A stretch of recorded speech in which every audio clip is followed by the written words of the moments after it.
Hello and welcome to Daily Tech Tutor. In this tutorial, I'm going to teach you why your Temu account might be banned and the one common mistake that causes it. If this tutorial helps you, then consider subscribing and liking the video. Let's talk about the biggest reasons Temu bans accounts and how you might be able to get it back. The number one mistake is using fake referral links or trying to exploit the reward system. If Temu detects suspicious activity like inviting yourself through duplicate accounts, that's an instant red flag. Another big one is excessive refunds or returns, especially without valid reasons.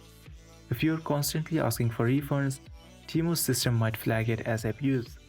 Also, using VPNs can trigger account security blocks, especially if you appear to be jumping between countries in a short period of time.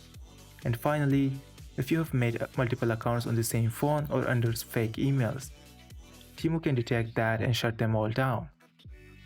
Now, what you can do if your account is banned? Open the Temu app or go to the website, tap on Use section and then tap on Customer Service.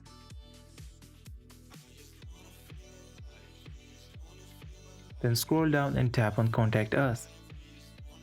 Here is a live chat. Be honest, explain what happened and request a manual review. They might not respond immediately, but many users do get their accounts reinstated after appealing once or twice. This was for today's tutorial. If this video helped you, then consider subscribing and liking the video.